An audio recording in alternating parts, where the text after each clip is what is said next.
ఇప్పటి వరకు ఎక్కడ ఏ హామీ ఇయ్యలే. 7 సార్లు పోటీ చేసిన మీ అందరి ఆశీర్వాదం వల్ల మళ్ళీ అవకాశం ఇచ్చిండ్రు. మీ ఆశీర్వాదం వల్ల ఏం చేసినా ఎన్ని జన్మలెత్తినా మీ రుణం తీర్చుకోవాలి. కాబట్టి మీ అందరికీ శిరస్సు వంచి నమస్కరిస్తున్నా. వాళ్ళొకసారి ఇన్నిసార్లు పోటీ చేసినప్పుడు కూడా ఇదే చౌరస్తాలో చాలాసార్లు మాట్లాడాను. ఎప్పుడు కూడా నాకు ఓట్లు వేయండి, మీకు ఈ పని చేసి పెడతా ఆ పని చేసి పెడతా అన్న మాట నేను ఎప్పుడు చెప్పలే. సాధారణంగా ఏ రాజకీయ నాయకుడు చెప్తారు. నేను శాసనసభలో కూడా చెప్పిన ఈ మాట. ఎప్పుడు ఎటువంటి హామీ ఇవ్వలే. నేను ఇచ్చిన ఒకటే హామీ, నిజాయితీగా పనిచేస్తా, కష్టపడి పనిచేస్తా, నా చేతనంత చేస్తా అని చెప్పిన. ఏ హామీ ఇవ్వకపోయినా నాకు తెలిసి రేమద్దులకు సంబంధించినటువంటి చాలా సమస్యలు పరిష్కారమైనవి. ప్రధాన సమస్య పరిష్కారమైంది. దాని గురించి ఎవరు చెప్తలేరు. కాదు, రోడ్డు కాదు ప్రధాన సమస్య, తిండి.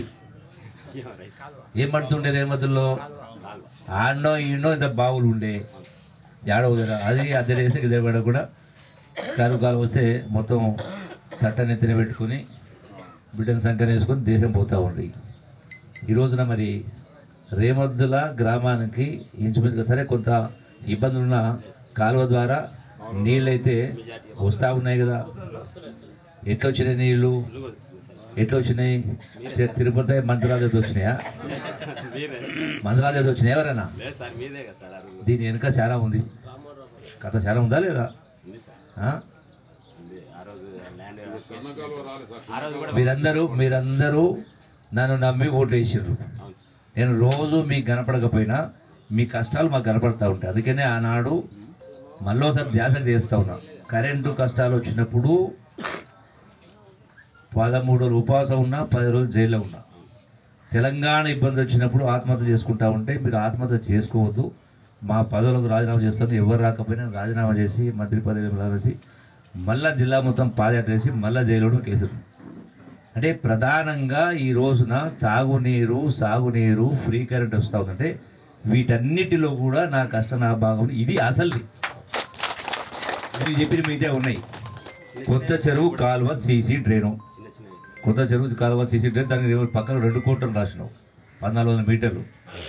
సో ఈ సీసీ లైన్ అనేది 2 కోట్లు అనేది అంత కష్టం.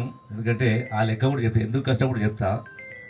సరే, దాన్ని ఏం చేయగలుగుతాం అనేది ఇది ఇరిగేషన్ డిపార్ట్మెంట్ ఒక ప్రయత్నానికి వచ్చినాం. ఎందుకు సన్న బియ్యం పంపిణీ అంటే ఇంతకుముందుకు ఆ లావు బియ్యం అంటే దొడ్డు బియ్యం అంటుంటుంది. అంటే మామూలుగా హంస ఇస్తూ ఉంటే అవి చాలామంది ఆ రేషన్ షాపుల్నే ఆ బియ్యాన్ని 6 రూపాయలకో 10 రూపాయలకో పరుగులు అమ్ముకొని మళ్ళీ బయట పోయి 30 రూపాయలకో 40 రూపాయలు కిలో బియ్యం కొంటా ఉంది.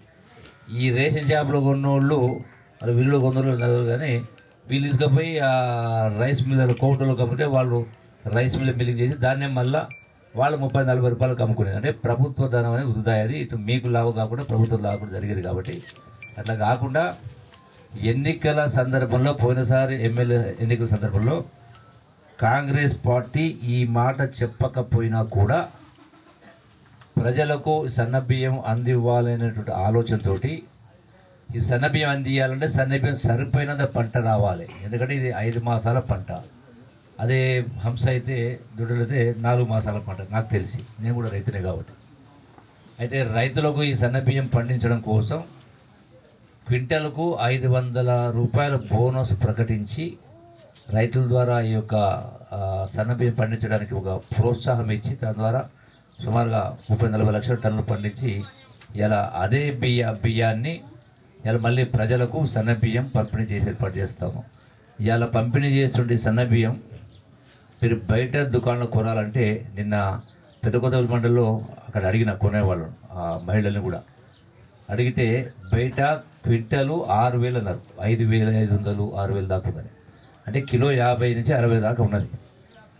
అలా ఈ రోజున అంటే మీరు బయట కొనాల్సిన అవసరం లేకుండా ఈ బియ్యంతో కొంత మీకు వెసులుబాటు ఉంటుంది. పొద్దున పూట జొన్న రొట్టెలు తింటారు, అంతేనా? లేకపోతే నాజుగ్గా అలా రేపంత ఇడ్లీలు, దోశలు, వడలు తింటున్నారా? రాత్రిపూట కూడా రొట్టెలే కదా, బియ్యం ఒక పూటనే.